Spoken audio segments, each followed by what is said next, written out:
Ladies and gentlemen, today your favorite Radiant coach is reacting to one very interesting video. It is from Alloy, and essentially the video is called 25 Things You Don't Know About Valorant. Let's see how many of these things I know or I didn't know. Also, write me down in the comments, tell me. How many of these things did you know? Do you know more than me, motherfucker?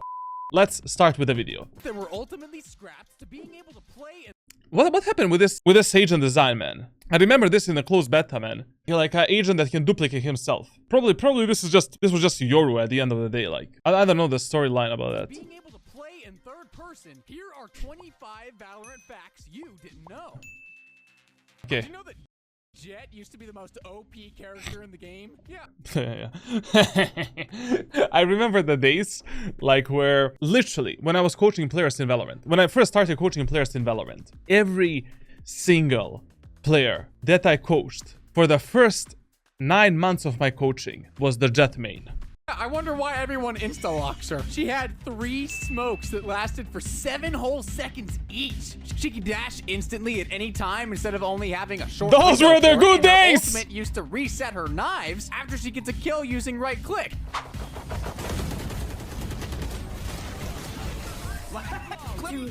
You either played her or hated her. There is no in between, but you can do both. And also, like, Bucky was also mega broken. Even if you didn't have any aim, just by spamming Bucky and Jett, you could have reached Radiant. These were my stats in Episode 1, Act 2.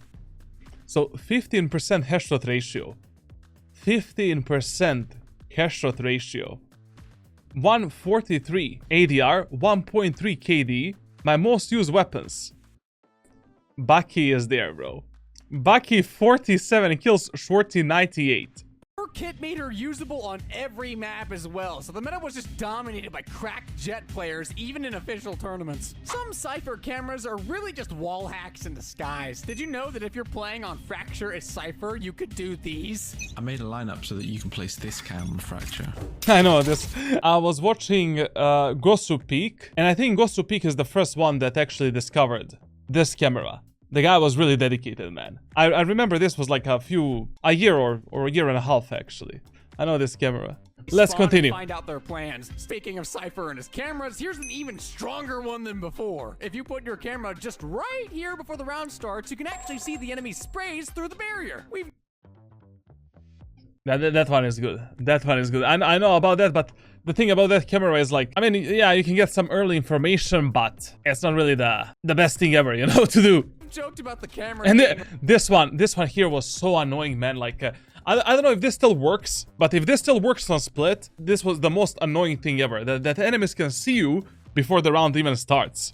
Like wall hack, so I'm starting to think it's not just a joke anymore. Have you ever seen a shotgun that's literally a sniper? Well, let me introduce you to the Bucky. It was so OP that it was like a mini operator with its 15 pellet alternate fire. This is to be honest, like, let me take a look at something. Essentially meant range barely mattered for it, as long as you were like Bucky in closed beta in Episode 1 was the most fun weapon ever to use. Like, it was such a tilting experience, man. But I mean, mega broken, obviously. Shooting into the enemy's chests. When a shotgun isn't restricted by range, you know you done goofed. Turns out Riot was fed up with it as well, because they finally nerfed it by making it only alternate fire. That was the saddest day of my life. 5 pellets instead. While a nerf was much deserved, now it's just a sad shotgun that gets outperformed by a 200 cred shorty. Up next, I bet you didn't know you could stand on this roof in Ascent near attacker spawn. Can't blame you for that. I remember this bug as well. Whenever there was some kind of a bug in Valorant, you bet I abused it. Like, you bet I abused the shit out of it. The secret omen teleports, the rooftops with the Jett. I mean, that's the edge that you want to get in Valorant. Like, I mean, even though these are bugs, until Valorant fix them, you're not gonna get banned for using them. It's the Valorant problem, not yours. You should abuse this type of shit, like, whenever it, there's something to abuse in a game. The Stinger may seem like a bit of a meme weapon with its damage fall off and small mag size. However, there was actually not just 1, but 2 points in time where it was considered to be better than a Phantom. Even now, the Stinger is like really, really good, man. Like, Stinger is mega powerful weapon. Like, once you master this weapon, And once you learn like how and when to abuse it, like this weapon is mega giga good. I mean, Kristen is so low here. If he wanted any shot, a stinger!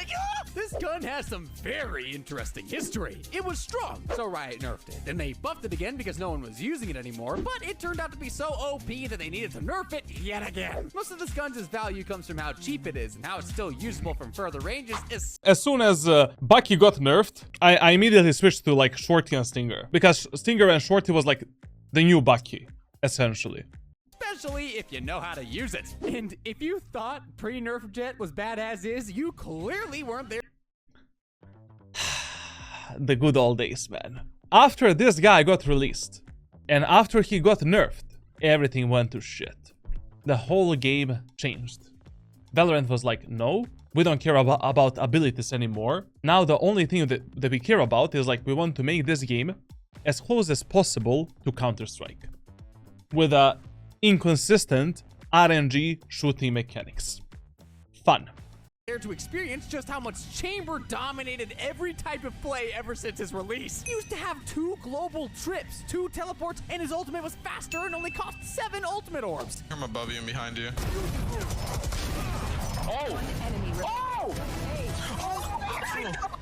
Holy God! 2 global trips, man. Chamber is just like mega powerful, man. You could teleport from one side to another, from one off angle to another. Then the tripwire was like unlimited range. Operator was a marshal that has the AWP damage. And funny enough, because of Chamber, I actually got Radiant on North America. Watch every entrance of a site by himself, and 2 teleports meant he had a lot more options when it came to positioning himself both aggressively and defensively. His 2 gun abilities made him good for both eco rounds and have a really good economy himself as well. But I mean, he's showcasing average on us playing Chamber. Out of all of the players, yay, Horkus. Nah, this is the clip that you choose. Respect, man, respect. Good for both eco rounds and have a really good economy himself as well, with how he essentially has a free Guardian and a faster operator. He had the highest pick rate for such a long time, both in the competitive and the pro scene, because he was just that good and he could be used Chamber was a menace, man. in every map. It's no wonder that Riot had to nerf him to the ground after a year of total domination. If you're 1 year passed? I don't think so. Right?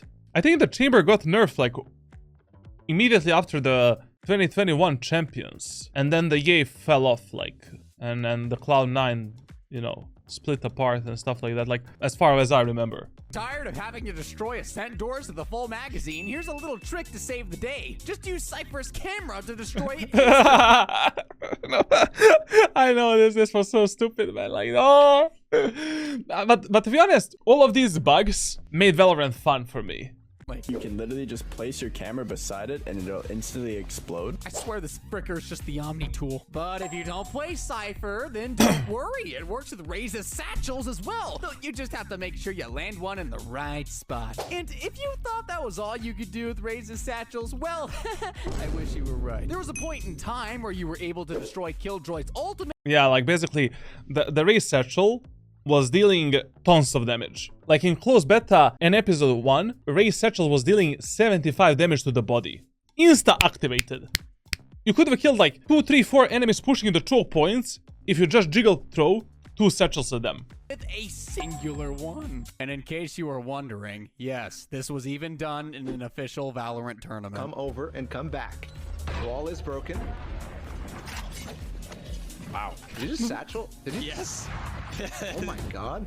Similar to the Bucky, the Classic also had an absolutely broken alternate fire. Oh yeah! Brock. Closed beta classic pistol. A running gun. Triple shot.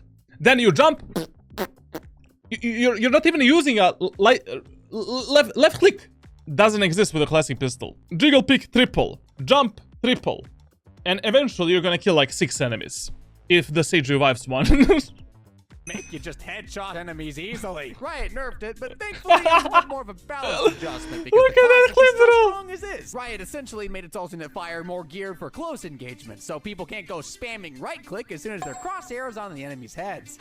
Killjoy's ultimate, it's one of the most powerful in the game. We all know that, but what most people don't know is that for a period of time, it didn't even take all that much to destroy it, as we saw with Raze's satchels. But Breach's aftershock ability could easily destroy Killjoy's ultimate as well, and it also goes through walls, so there was literally no way Killjoy could count on her lock. Everybody knows about this, like, to be honest. It was not that far ago. Down if an enemy Breach was still alive and had his aftershock. Imagine losing an entire ultimate to an ability that only costs 200.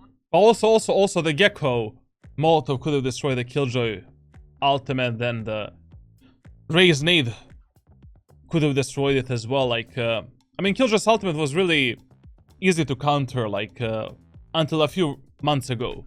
Now that it's a bit more buffed, you need to have much better counters to destroy it. I think right now the only ability that can fully destroy the Killjoy's ultimate is the Chaos Molotov. If you put the Molotov in the center of the ultimate, and it ticks like 4 times. 100 credits. This entire mechanic tanked her pick rate, even in official tournaments. It made her downright unusable in maps that Breach is good on. Did you know that Valorant used to be called Project A? In early promotion... Project A, precise gunplay matters, and there's no RNGs at all. We don't want to give you a replay system because we don't want to showcase you how bad our netcode is actually. Promotional material for the game, Riot referred to Valorant as Project A, and all we knew of it was that it was a tactical Bro, FPS. look how the B set of Haven was built, man. Paper walls, man.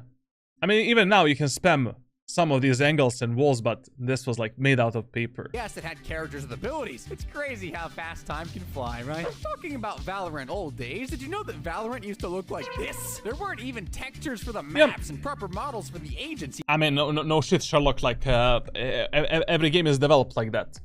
I remember watching this footage, man, like, does anyone has a time machine in the chat? Yes, in footage from the alpha, all the graphics were simpler, not as refined. The agents also had really low quality They pulled out the ghost from the Wolfenstein, man. images as icons at the top of the screen. And did you know that Reyna used to look like this? In pre-alpha, she didn't even have a proper model yet. Her skill icons were different and her effects were all over the place. But what's even weirder is that even though Reyna was in the earliest versions of Valorant, she wasn't even released when the game was launched back in 2020. And when Reyna was finally... I mean, that's a really, you know, that's usually what developers do because they want to have some extra content while they're releasing the game. added a few months after the official launch, she had 4 orbs instead of the 2 she has today, which allowed her to kill entire teams without much trouble. Reyna was literally so overpowered at that time that she became one of the favorite targets for insta-lockers alongside Jett. I mean, Reyna was really good for smurfing. Reyna was really good for smurfing, but to be fair, like, back then, Jett and Raze were just so good. I mean, even now, Jett and Raze are the best duelists in the game. Looks, here we're gonna put 4 facts you didn't know into 1. Why? Because we're good people, so please subscribe for more videos. Omen looked very different in early versions of Valorant. His face went through a redesign and he was dressed I know this, like... in more armor. Raze today is best known for her bright orange color scheme and To be honest, Omen looks amazing now. Amazing. colorful explosions, but in early concept art, I know about this as well. Like, I mean, to be honest, like, this Raze looks better to me. I mean, I don't know how this would have looked in the game, but this looks cooler. I don't know. My opinion.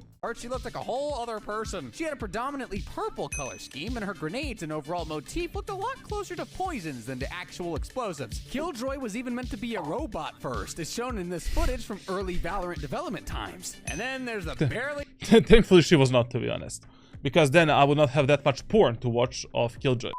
noticeable changes, like Breach trading out his orange vest for a green one. There are also some agents that just straight up did not make it into the game at all. Like, this was...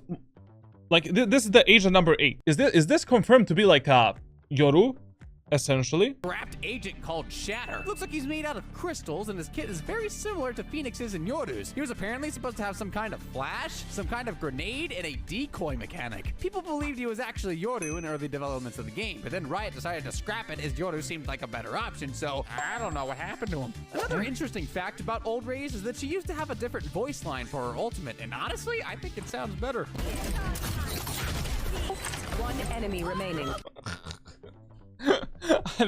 I mean, it doesn't really matter, to be honest. I mean, I know about this as well, but like, here comes my masterpiece is like too long, bro. Like, but to be fair, that's how much time you need right now to pull out that rocket. So like, you know, until you say here comes my masterpiece, then you can actually shoot the bullet.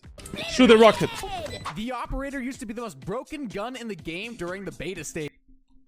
I mean, even right now, the operator is literally the only consistent weapon in the game. Every other weapon, no matter how mechanically good you are, there is a few percentage of luck, where you just need to pray to the god that your bullet is actually gonna end up where you want it to end up. But Op was always like good fucking shit, bro. It also costed 4,500 credits, and the only broken thing about the Op that I remember is that jump peeking was mega stupid, man. I remember like taking enormous amount of kills to just, you know, jump peek every angle. Like that was really broken. Did you know that it used to be cheaper by 200 credits? It actually had a faster fire rate, one that was similar to the Marshall. Just imagine if your enemy has this gun and his name is Tens. I mean, basically the fire rate of the Op was more similar to Counter-Strike, and I think it was better. I mean, now the fire rate of the Op is like, if you miss the first shot, you really need to take your time for the second shot. But okay, I mean, fortunately enough, this is still the only consistent weapon in the game. This is an outlaw, to be honest. Player, you might have seen this card around and got a little confused. What the hell even is Wide Joy, and why do we need to say this? Well, it's all because of this card glitching out and giving us this masterpiece. It was then dubbed Wide Joy and became a big meme. Sadly, it was a bug, so Riot did have to fix it, but it's clear that they didn't forget about it considering they made this video. I mean, there's also one cool part about Valorant, but I mean, Riot Games, they always like, you know, add some Easter eggs and you know, these little teddy bears or whatever hidden on the map and shit like that. They pay some tribute and respect to the community, but not enough in my opinion. Like, not enough. I mean, considering what type of potential Valorant has as a game, as a world, it's always sad to me to see where Valorant ended up after 4.5 years. Like, I always imagined this game is gonna take a much different turn. It's gonna be the next mega big fucking shit. Good shit, you know, like where it's enjoyable to play with a variety of playstyles, with really good maps, with a good community as well, and then like custom game modes, a replay system, some sandbox mode where you can create your own map, own agents, then like community events, new game modes, like and after 4.5 years we got fucking Vice, bro. Vice and Abyss, man, and all of the agents nerfed to ground. Like, Riot once thought of adding a third-person mode, perhaps to help with kill cameras or implementing replays into the game. You can see some aspects. I mean, like, I know about this as well. Like, I saw some clips and videos of this shit. But to be honest, yo, imagine playing Valorant in third person, man. A guy camping behind a cover with a judge. Of it with the spectator option in custom. For some reason, though, they eventually discarded the idea. The only way to actually have third person in Valorant is either through a bug or hacks. So don't try it or you'll get banned. Did you know that Raze and Breach are partners in crime? Literally. Not only is their in-game combination good, but they're also pretty close to each other. It seems like they have some sort of history, especially a criminal one. Raze! Together again and we're not even breaking the law. You know, Breachy, in all this chaos, it would be terrible if some equipment just got lost, you know? Oh. I mean, I didn't know about this. I don't really follow the Valorant lore at all. It doesn't seem that interesting, to be fair. Of course, the cinematics are really nice. Like, I watched every single cinematic. A tragedy. Did you ever notice there's some numbers on Skies' glove? And not just any numbers, mind you. If you correspond those numbers with the letters in the English alphabet, you'll find out that it actually spells out plant. There's a neat little detail that Riot really didn't have to put in, but they did. You can tell that this game was made with a lot of love. It's a little... Game made with a lot of love, huh? Such a lovely game. known fact that the terrifying and mysterious Omen is a bit of a softie. Did you know that he likes to knit? Yes, in a voice line file from Riot itself, we can clearly hear that Omen knits as a hobby. Hey Omen, I respect a guy who knits. It's pretty cute. I know this. Me focus. Oh, what do you care? I think I also might start like knitting or watering the plants, maybe growing some cactus at my home. Strange enough, Phoenix also has a hobby of his own, apparently. It may come as a surprise to some of you and to me, but he likes to play chess regularly with Cypher and Sova. Remember, fam, winning takes sacrifice. Right, Cypher? Sacrifice? Like chess? Our chess game? Oh, come on, I know you got it. We've all gone to the range at some point. I didn't know about that, man. But did you know that there's more to it than what meets the eye? If you've explored it, wait, I don't know. Come on, I know you got it. We've all gone to the range at some point, but did you know that there's more to it than what meets the eye? If you've explored a bit, you might find some stairs nearby that lead down to a dark hallway that will take you to a small office. Depending on the current patch, you can actually interact with some of the objects inside. You'll soon find out that this is Brimstone's secret room, and he actually receives voicemails and emails. Brimstone's secret room, huh? I wonder what Brimstone is doing there. From the other agents. I mean, since we're already in the range, we can't leave without even mentioning the fun little mini game that Riot hit inside of it. I bet it's the last thing you'd expect from a warm-up area for an FPS game. And drum roll, please. It's a parkour course. Who would have guessed that? Well, I mean, some people, I guess. It's YouTubers are getting crazy, man. I need to start doing this shit, like, for my underage audience. Near the stairs at the secret room, and it loops around the map and eventually ends up at the top of a tower. It mostly involves jumping on small ledges and strafing around corners, but it's pretty good practice for some in-game skill jumps. There's even some speed runs for it, and it's actually pretty impressive. If you want a history... I never played this parkour course in my life, but I mean, it's fun. You know, it's not bad to actually practice the movement and different jump techniques and to just get the feeling for the movement in the game. And if you wonder what that teddy bear is doing inside the trophy, that's one of Valorant's biggest Easter eggs. It's literally in all the maps. Even in areas that aren't accessible by normal means, you can find more of these little frickers. Oh, would you look at that? The teddy bear is telling you to watch this video right here and to subscribe. Why? No one knows. Okay, out of these 26 things, I think I only didn't know the stuff that is related to the lore, which is good. Subscribe, leave a like, leave a comment, make sure to follow me on Twitch. I stream every single day, ba ba boo ba ba ba. Join my Discord server for coaching and all of the good stuff. And other than that, thank you for watching, and I'll see you in the next one, my dear tricksters.